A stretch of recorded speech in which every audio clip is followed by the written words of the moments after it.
Olá, meus irmãos, graça e paz. Bom domingo a todos.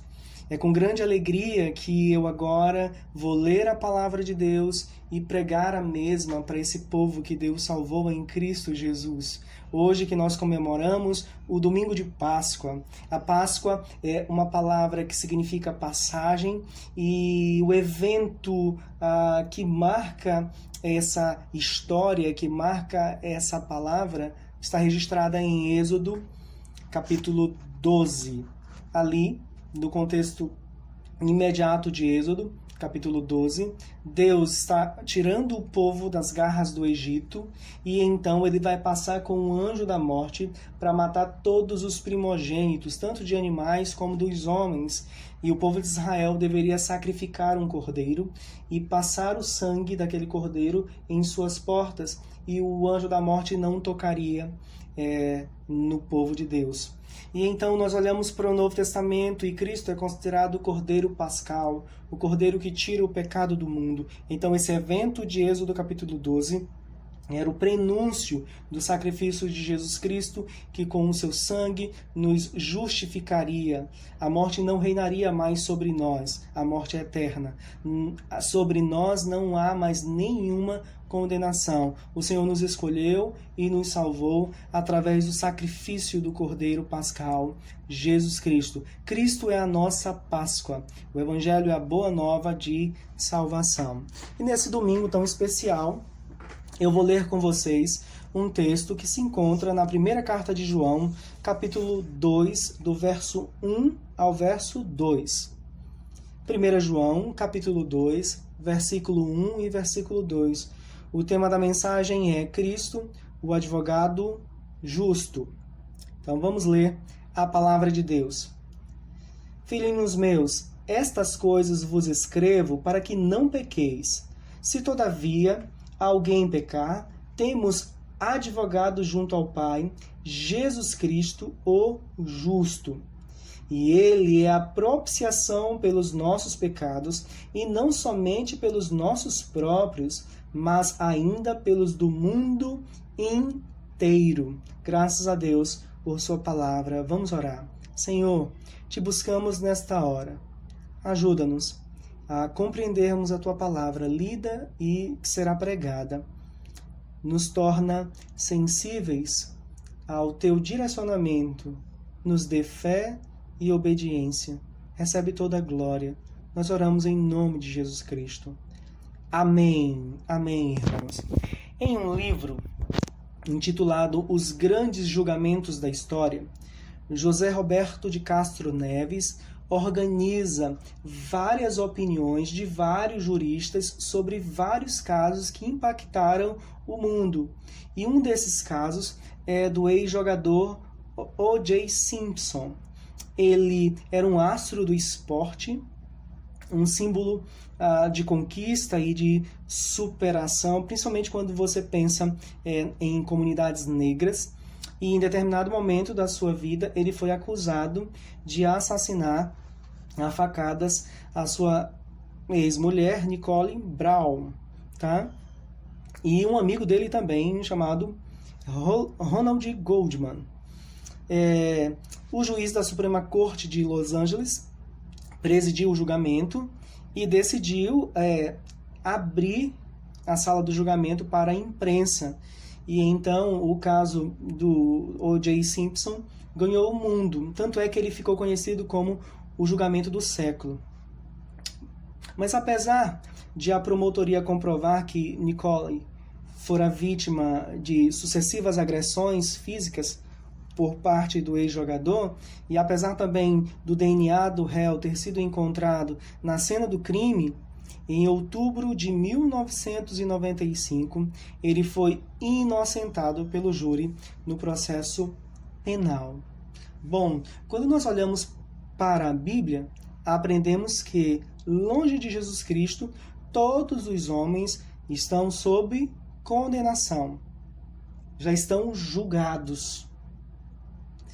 Porém, aqueles que creem na obra realizada pelo Filho de Deus foram perdoados e declarados justos.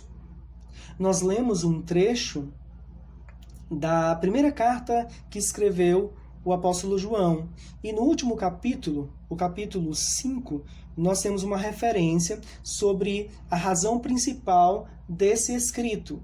1 João capítulo 5, verso 13, diz assim: estas coisas vos escrevi, a fim de saberdes que tendes a vida eterna, a vós outros que credes em o nome do Filho de Deus. Então, todo aquele que crê no Filho pode estar seguro que receberá a vida eterna. No entanto, João, no capítulo 3, verso 2, ele fala que ainda não se manifestou o que haveremos de ser. Antes dessa manifestação, João diz mais, precisamos lidar, por exemplo, com o pecado. No verso 9 do capítulo 1, o apóstolo garante que se confessarmos os nossos pecados, Deus nos perdoará. Então nós temos garantia de perdão em Jesus Cristo. Já não há mais nenhuma condenação sobre nós. É claro que no caso do O.J. Simpson, o júri, o juiz, todo aquele sistema jurídico é um sistema, claro, feito por homens e é um sistema falho. Mas, acima de tudo, devemos olhar para o juiz de todo o universo, o juiz justo e santo, Deus que não compactua com o pecado. Ele é justo e ele vai derramar de sua ira, de sua justa ira sobre o pecado e o pecador. Porém, em Cristo Jesus, a ira de Deus não repousa mais sobre nós, somente o seu amor paternal. Então temos segurança de que em Cristo fomos aceitos pelo Pai. Podemos clamar agora, Abba, Pai. Graças a Deus por isso. Porém, será que essa segurança deve nos levar a vivermos despreocupados com o pecado? Será que isso significa que podemos pecar o quanto quisermos? E quando pecarmos, o que garante que permanecemos na comunhão com Deus ou em comunhão com Deus? O verso 1 e o verso 2 que lemos ainda há pouco vai nos dar essas respostas, tá bom? Então eu queria que você caminhasse junto comigo e eu espero que a cada explicação e aplicação o Santo Espírito convença você da verdade do Evangelho. Bom, eu dividi o texto em 3 partes. Primeira parte, Cristo, o advogado justo para aqueles que se afastam do pecado. Verso 1, parte A. Segundo, Cristo, o advogado justo que nos representa diante de Deus. E terceiro, Cristo, o advogado justo que pagou o preço pelos nossos pecados. Então, que o Senhor nos abençoe e vamos passar para a exposição bíblica. Primeiro, Cristo, o advogado justo para aqueles que se afastam do pecado. Verso 1, parte A. Filhinhos meus, estas coisas vos escrevo para que não pequeis. Filhinhos meus. Essa palavra filhinhos, no grego, significa criança ou um bebê de colo. Em sua primeira carta, João usa bastante essa palavra, usa 7 vezes no decorrer desses 5 capítulos da primeira carta de João. Jesus usou uma vez essa palavra depois de lavar os pés dos discípulos e falar sobre o traidor, João capítulo 13, do verso 1 ao 30. Ele disse, filhinhos, ainda por um pouco estou convosco. Buscar-me-ei, e o que eu disse aos judeus também agora vos digo a vós outros. Para onde eu vou, vós não podeis ir. João capítulo 13, verso 33. Aqui, no versículo 1 do capítulo 2 de 1 João, eu acredito que o apóstolo esteja usando no sentido de ser o pai espiritual, vamos dizer assim, dos seus leitores. E isso destaca o amor e a autoridade de João. Ele está escrevendo para aqueles que pertencem à família cristã, aqueles que se dizem servos de Jesus Cristo. Bom, filhinhos meus, essas coisas vos escrevo. Tá, aqui nós conseguimos perceber uma conexão com tudo aquilo que João escreveu, principalmente no capítulo 1, tá? Que vai do verso 1 ao verso 10. Mas o que João escreveu e ensinou no capítulo 1? Resumidamente, os leitores foram instruídos sobre a comunhão com Deus e seus desdobramentos. Por exemplo, verso 5 do capítulo 1, Deus é santo. Verso 6 do capítulo 1, se dissermos uma coisa e vivermos outra, somos mentirosos. Verso 7, quando temos comunhão com Deus, nos relacionamos com outros irmãos da fé, e o sangue de Jesus Cristo nos purifica de todo pecado. Versos 8 e 10, se alguém afirmar não ter pecado algum, é mentiroso e a verdade não está nele. E ainda verso 9, se pecarmos, devemos confessar os pecados e seremos perdoados. Ok? Por que João escreveu essas coisas? Por que João escreveu o capítulo 1 e, em última análise, toda a carta? O apóstolo ele gosta de oferecer a razão que o levou a escrever determinada coisa. Capítulo 1, verso 4, ele dá a razão. Capítulo 2, verso 1, ele fala também o porquê de estar escrevendo determinada coisa. Capítulo 5, verso 13, também. Por exemplo, capítulo 5, verso 13. Essas coisas vos escrevo a fim de saberes que tendes a vida eterna, a vós outros que credes em o nome do Filho de Deus. Então, ele está dando a razão dos seus escritos, principalmente aqui do capítulo 1. Bom, ele escreveu para que não pequeis.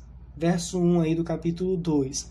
Então, João já havia ensinado que quando pecamos e confessamos, Deus nos perdoa. Capítulo 1, verso 9. Bom, será que essa verdade significa não se preocupar com a prática do pecado? Do outro lado, ou usando outras palavras, a garantia do perdão nos leva a uma vida sem santificação progressiva? Bom, vejamos o que o apóstolo Paulo escreveu em Romanos capítulo 6, versos 1, 2 e 12. Observem as palavras do santo apóstolo. Permaneceremos no pecado? E ele responde, de modo nenhum. Como viveremos no pecado, nós, os que para ele morremos?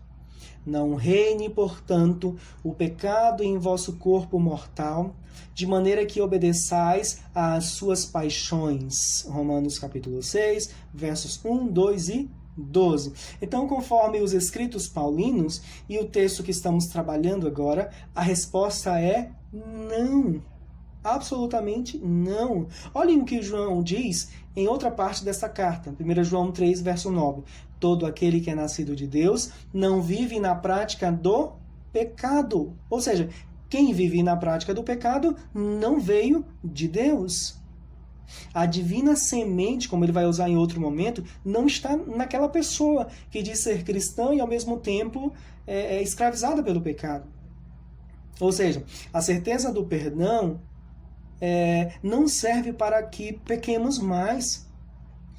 Vejam o que Boyce fala sobre essa parte que nós estamos trabalhando agora. Ele diz: o conhecimento desse amor, ou seja, do amor de Deus através de Cristo Jesus, o conhecimento desse amor tão grande e desse perdão imerecido torna o cristão profundamente desejoso de não pecar contra ele. Ok, o que nós podemos aprender com essas explicações? Primeiro, Jesus Cristo não advoga em favor daqueles que vivem no pecado.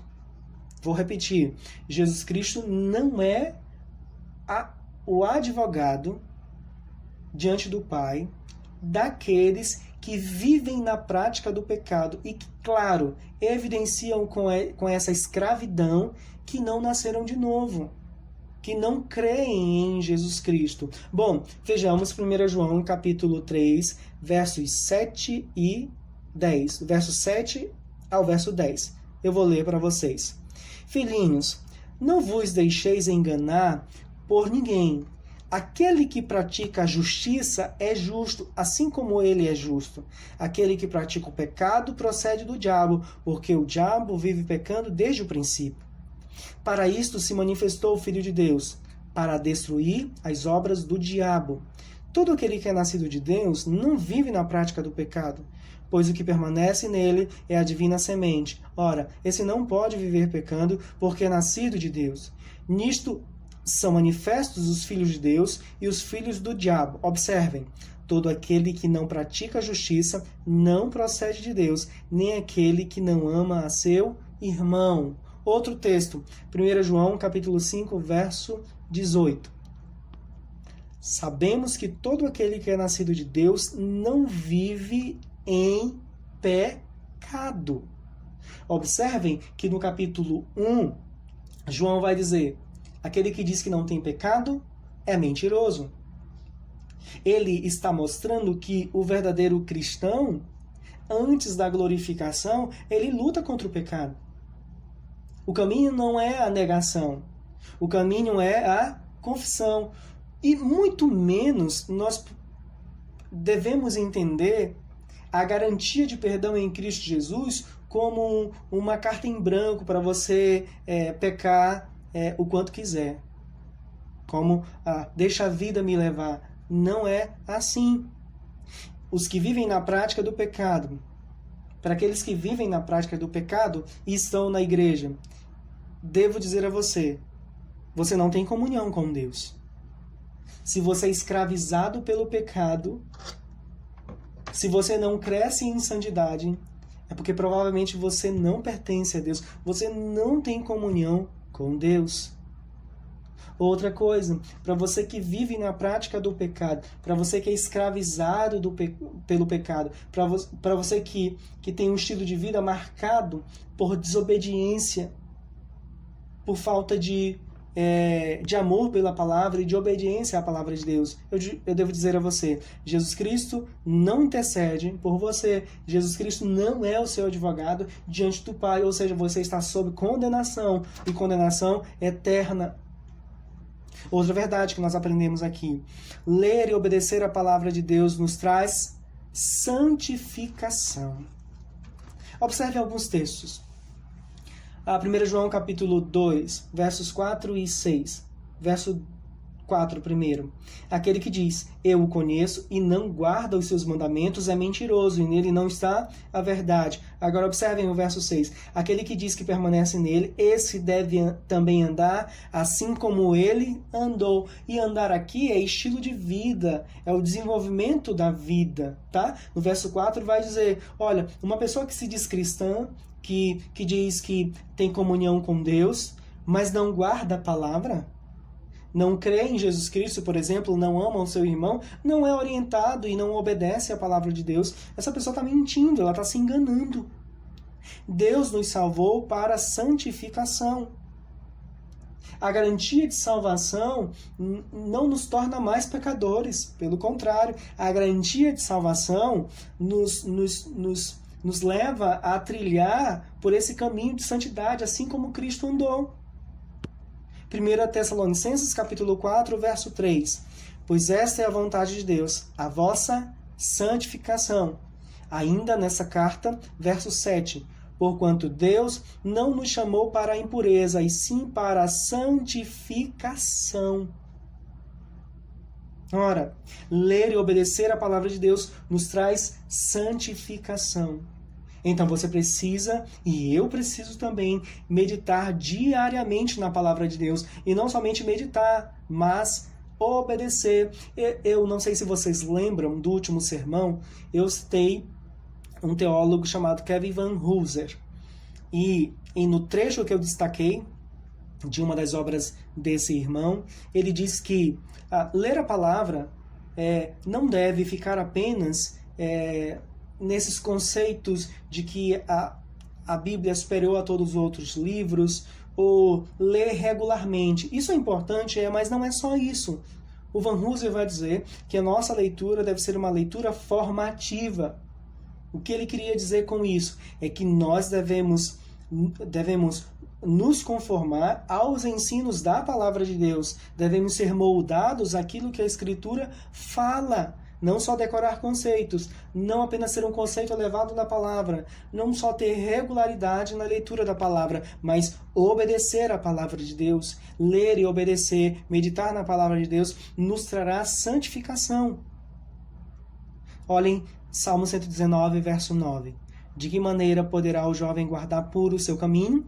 Observando-o segundo a tua palavra, confrontando a vida a partir da palavra de Deus. Salmo 119, verso 101. De todo mau caminho desvio os pés para observar a tua palavra. É a palavra de Deus que ilumina o nosso caminho e nos orienta para que nos afastemos de tudo aquilo que desagrada o Deus da palavra. Bom, o que dizer de crentes ou de frequentadores de igreja que não costumam ler a Escritura Sagrada?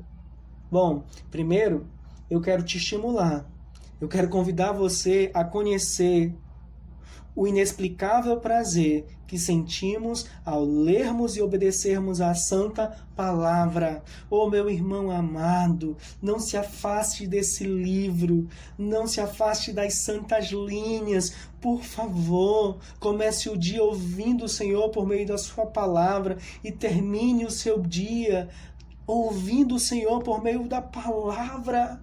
Poesias, evangelhos, epístolas, narrativas, leis, sabedoria. O Senhor tem um banquete inesgotável para o seu povo. Meu amado, antes de maratonar lá na Netflix, antes de passear, antes de fazer qualquer outra coisa, tenha prazer na palavra de Deus. Cuidado com sua vida. E eu quero te estimular. Leia a palavra de Deus. Leia a palavra de Deus em todo o tempo. Mas quero fazer um alerta também para aqueles que se afastam do livro santo. Se você está fazendo isso, saiba que você se aproxima da vida pecaminosa. Como alguém disse, ou esse livro te afasta do pecado, ou acontece o contrário. Ou o pecado vai te afastar desse livro. Para você que observa a palavra diariamente, eu quero te estimular também. Nunca conheceremos muito a Escritura, sempre há o que conhecer. Então, mergulhe mais fundo no oceano da palavra de Deus. Você vai encontrar mais belezas, mais ensinos, mais conforto, mais exortação, mais direcionamento, paz, refrigério. Muito o que conhecer ainda da palavra do Senhor. Mas quero te fazer um alerta também. Você que lê a palavra, que tem prazer na palavra, cuidado com a arrogância. Às vezes nós fazemos do nosso conhecimento teológico uma escada para que a gente fique lá em cima e mostre que nós sabemos muito e o outro não sabe tanto quanto nós. Que o nosso conhecimento da Bíblia sirva para glorificar a Deus quando servimos o próximo, quando servimos a nossa igreja, para orientar a nossa evangelização, para orientar a nossa prática de oração, a nossa visão sobre casamento, sobre política, sobre arte, sobre literatura, sobre tudo. E quero fazer um alerta especial aos pais, principalmente aos homens. É um dever seu e um prazer que o Senhor colocou nas tuas mãos desenvolver um ambiente de leitura bíblica no seu lar. As nossas casas, os nossos lares devem ser ambientes de leitura bíblica. Faça isso. Aqui em casa nós estamos lendo com os meninos Atos dos Apóstolos. Estamos no capítulo 11 agora. E tem sido bem prazeroso. Então você pode dizer para mim, pai, mas pastor, eu não tenho tanto conhecimento bíblico. Bom, agora a gente está num tempo de confinamento. Mas eu digo a você, vai em algum site, na Amazon, por exemplo, você consegue comprar muito barato alguns comentários bíblicos. Compre um comentário bíblico sobre Atos dos Apóstolos, ou sobre João, ou sobre Filipenses. E ali, irmãos amados de Deus que estudaram muito, facilitam a compreensão do texto bíblico e vão facilitar também você no momento de leitura bíblica junto com a sua família. Outra verdade que a gente aprende aqui: conhecer e crer no perdão de Deus nos leva à santificação. capítulo 1, verso 9. Se confessarmos os nossos pecados, Ele é fiel e justo para nos perdoar os pecados e nos purificar de toda a injustiça. Para aqueles que usam a verdade do perdão de Deus para cometer pecados, ora, você está caminhando de maneira errada. A garantia do perdão não deve nos levar a uma vida de depravação. Cristãos que são estimulados a uma vida de santidade, a olharem na direção do amor e da misericórdia de Deus. Devo dizer que você está entendendo o que significa a garantia de salvação e de perdão. Quando nós entendemos isso, o nosso desejo é honrar o Senhor.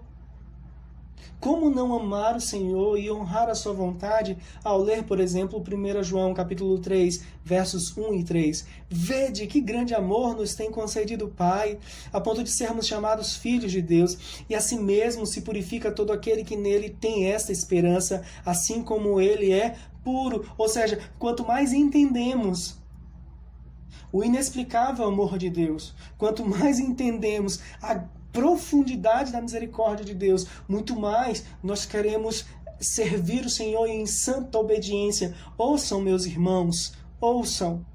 Nós combatemos o pecado na medida em que demonstramos amor pelo Senhor. É nosso amor pelo Senhor, é nosso amor pela palavra do Senhor que nos faz fortes diante de um mundo cheio de pecados, não o contrário. Todas as vezes que você comete pecados, que você desobedece o Senhor, você perde de vista o amor de Deus. Você desvaloriza a misericórdia de Deus revelada acima de tudo em Jesus Cristo. Você perde de vista a paciência de Deus, a longanimidade de Deus, a compaixão do Senhor. Que o Senhor nos oriente a partir dessas aplicações. Segundo ponto do sermão, Cristo, o advogado justo que nos representa diante de Deus.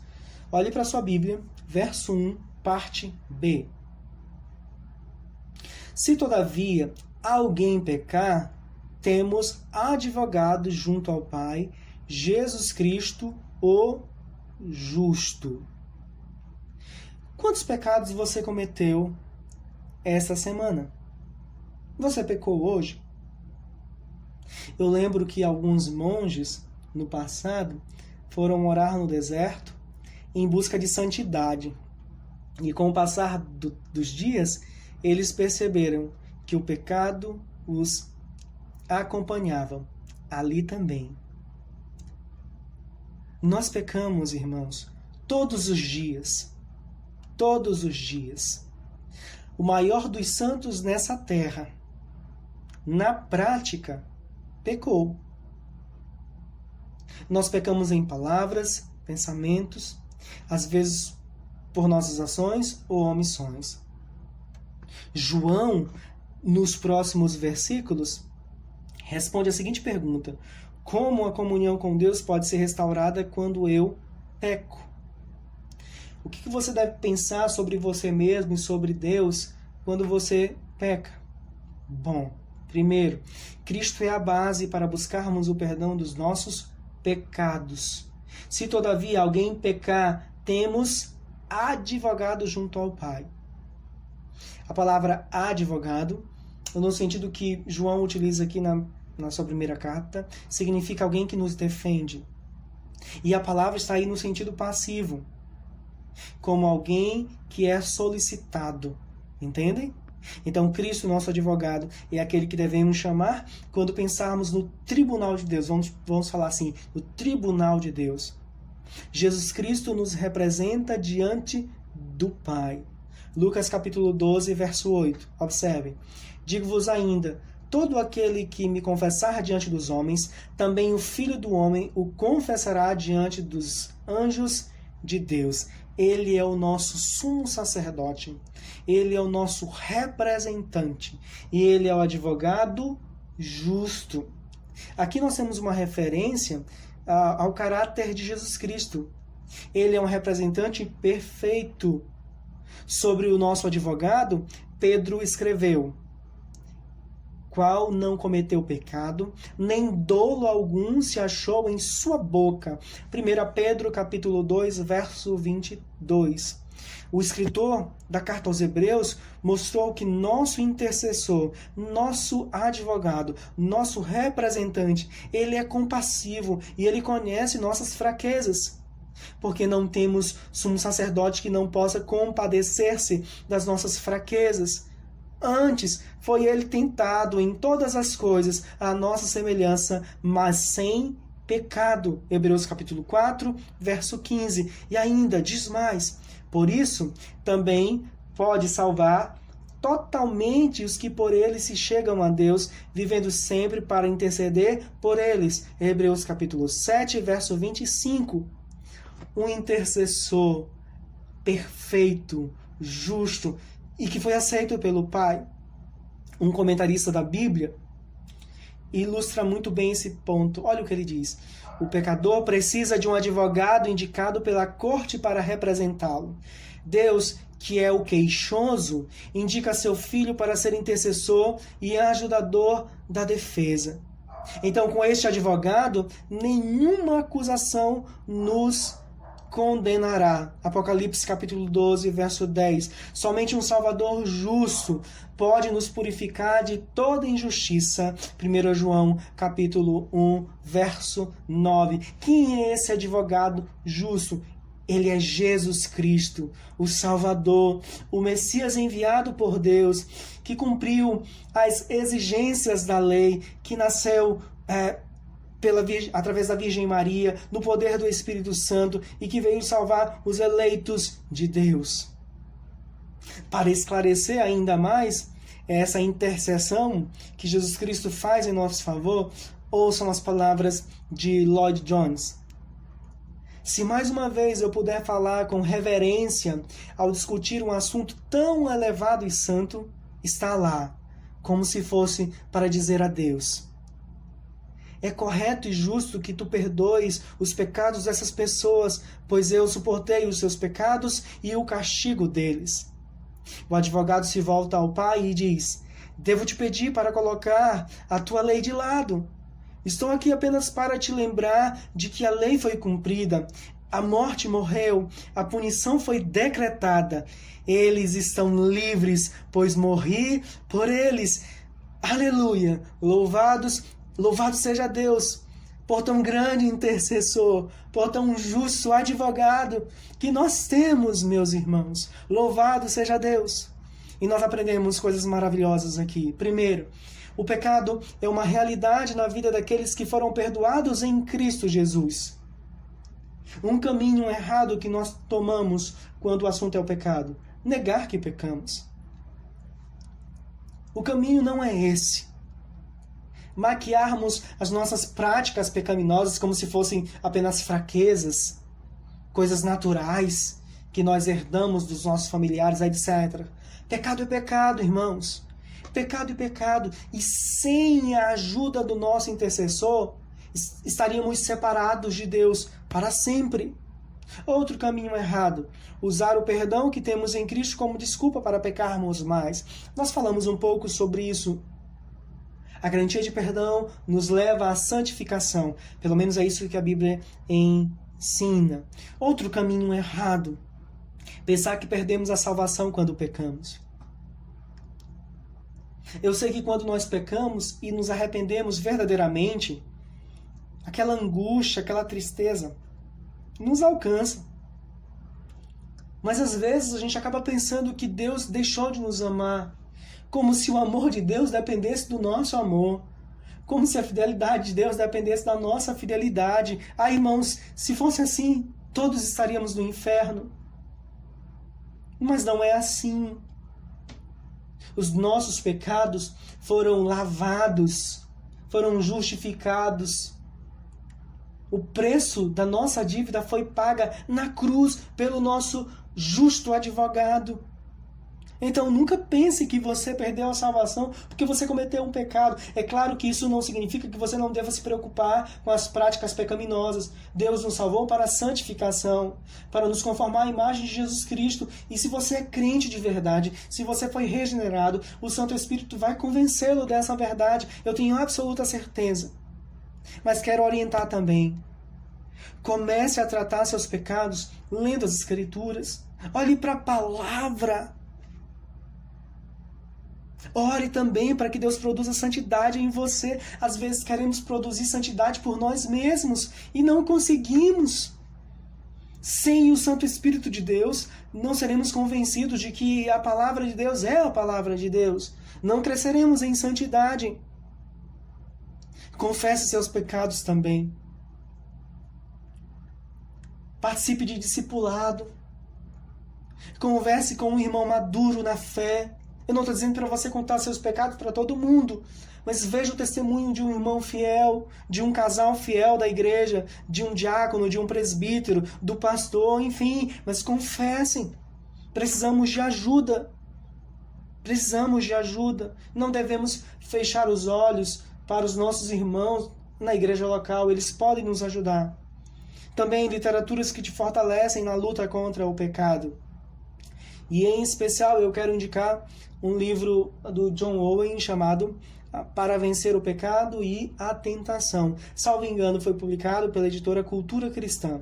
É um livro que vai tratar sobre o pecado, sobre as consequências do pecado, sobre os meios de graça para vencermos o pecado e etc. Outra verdade que a gente aprende aqui: quando pecarmos, devemos clamar pela intercessão de Jesus Cristo. Um caminho errado que às vezes nós trilhamos. Recorrer às boas obras ou à vida piedosa para obter o perdão dos nossos pecados. Ou seja, se eu ler a palavra, o Senhor vai me perdoar. Se eu orar 10 vezes por dia, o Senhor vai me perdoar. Se eu praticar boas obras em relação à vida do meu vizinho, ou também um familiar, etc. Se eu fizer coisas boas, o Senhor vai me perdoar. Não, irmãos, não. Nossas boas obras sem o Senhor Jesus Cristo são trapos imundos. Nossa vida de oração e de leitura bíblica sem o sacrifício de Jesus Cristo não é nada diante de Deus. Somente em Cristo Jesus somos perdoados. Sabe? E o Lloyd Jones, ele tem uma expressão que eu achei tão linda. Ele diz assim: Jesus Cristo, o nosso advogado, ele está sempre olhando nos olhos do Pai. Tente imaginar junto comigo.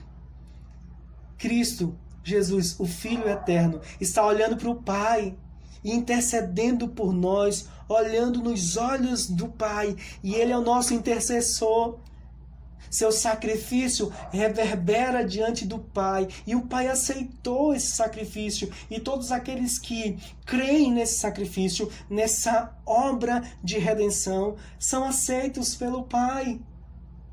Glórias a Deus por isso. Cristo é o Salvador suficiente. Não precisamos de mais nada. Somente Cristo. Somente Cristo. Tire Cristo de sua vida. Você não tem nada. Tire tudo da sua vida.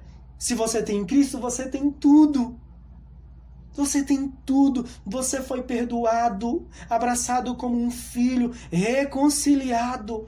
Louvado seja Deus por nosso grande intercessor, Jesus Cristo. Louvado seja Deus.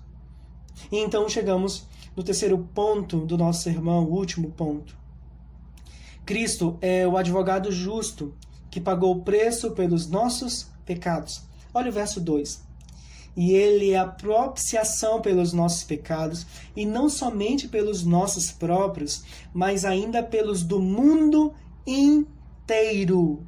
Bom, João usa a palavra propiciação, que significa tornar alguém favorável. No caso aqui, a ideia de propiciação significa que, através do sacrifício de Cristo, aqueles que creem nesse sacrifício são aceitos pelo Pai. O Pai nos olha agora favoravelmente.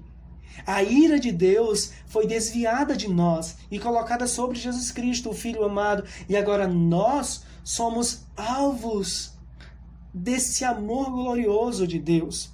Isso significa propiciação, aplacar a ira de Deus, afastar a ira de Deus da nossa direção. E agora o amor de Deus está sobre nós.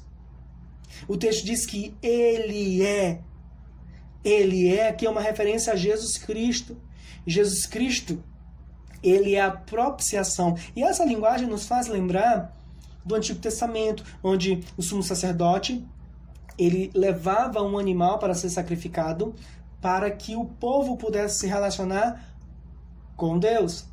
Sem derramamento de sangue, não há perdão de pecados. A gente aprende isso no Antigo Testamento, em Levíticos, a gente aprende isso na carta aos Hebreus. Mas é interessante pensar em uma coisa. No Antigo Testamento, o sacerdote levava o animal para ser sacrificado. Mas no caso de Jesus Cristo, ele não é apenas o sacerdote, ele é a oferta.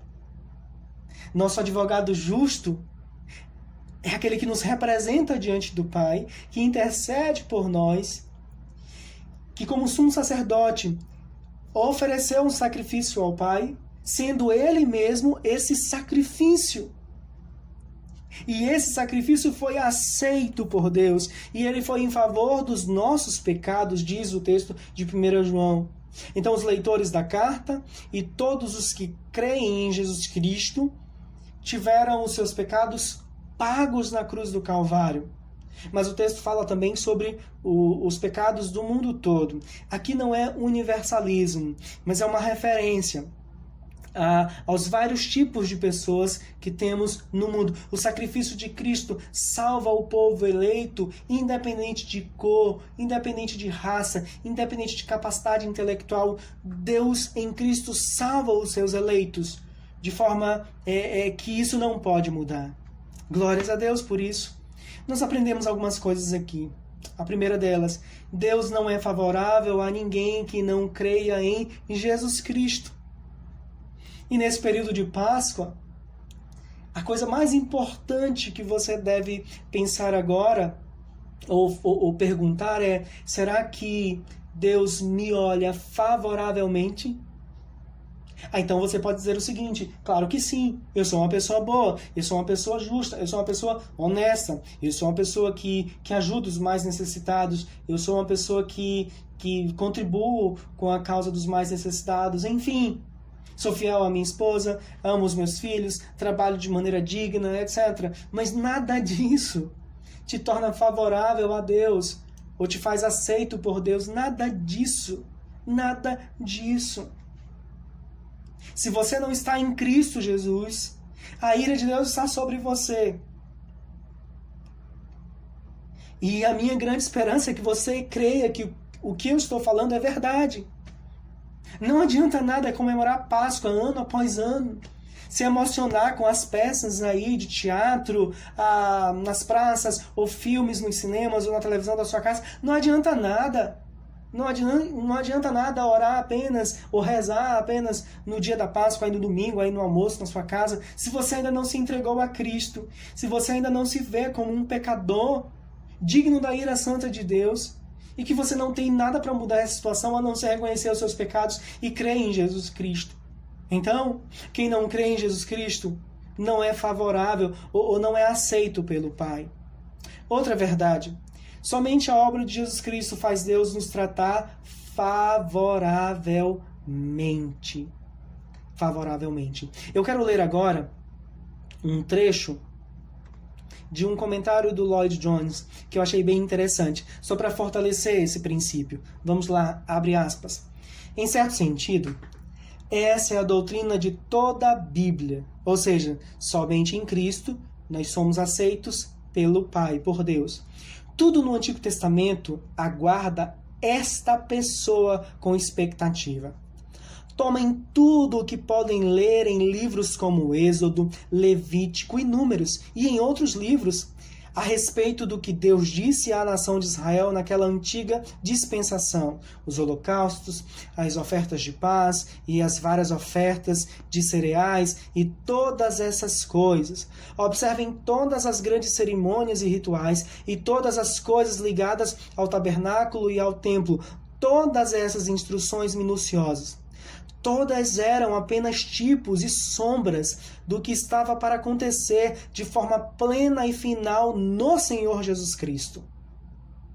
Sem o Senhor Jesus Cristo, não podemos fazer nada, desde o início até o fim da vida cristã. o maior santo morrendo em seu leito de morte, precisa dele e da sua obra expiatória. É apenas nele que somos resgatados. É apenas nele que somos perdoados. Não há reconciliação, irmãos. Não há redenção, não há justificação. Não há sem Jesus Cristo. Louvado seja o Senhor Jesus Cristo, o Salvador suficiente, o nosso representante. Outra verdade. A propiciação feita por Jesus Cristo está baseada na graça de Deus. Nós não pagamos o Senhor Jesus Cristo para nos representar diante do Pai. Não oferecemos nada para Ele, entendem? E Cristo, como nosso advogado, Ele não foi tentar ludibriar o Pai, tentar enganar o Pai com alguns desenvolvimentos retóricos, usando determinados pontos da lei. Não.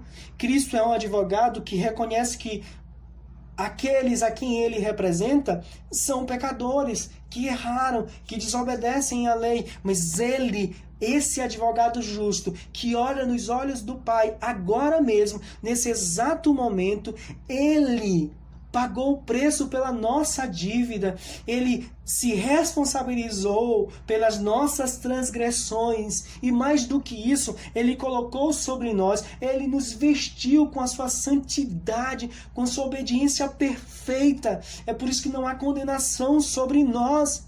Mas tudo isso, Cristo, o nosso advogado, o nosso intercessor, o sumo sacerdote e também a oferta, Ele fez tudo isso por nós, não porque merecemos, nem muito menos porque nós buscamos esse perdão, mas foi pela graça de Deus. Foi Deus que decidiu nos salvar, foi Deus que decidiu nos amar, foi Deus que decidiu derramar da sua graça sobre nós. É segundo a sua grande misericórdia que nós somos perdoados. É segundo a grande misericórdia e amor de Deus que nós que nós recebemos vida nova em Cristo Jesus. Louvado seja o Senhor.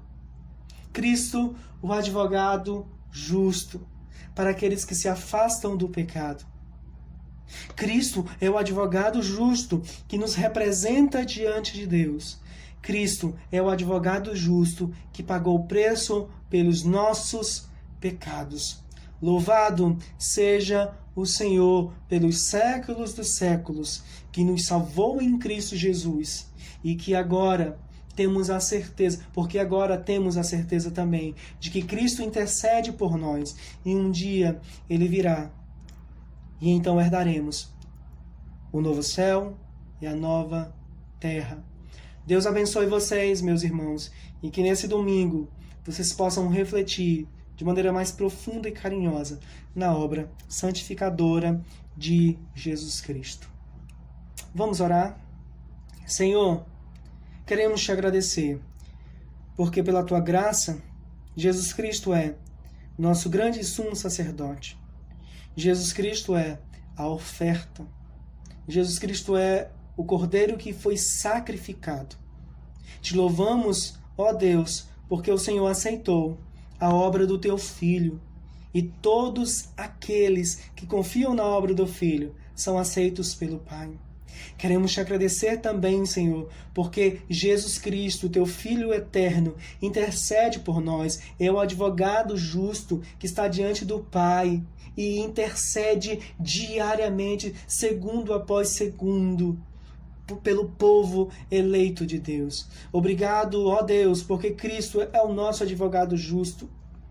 E nós somos salvos nele e evidenciamos isso pela uma vida de santidade.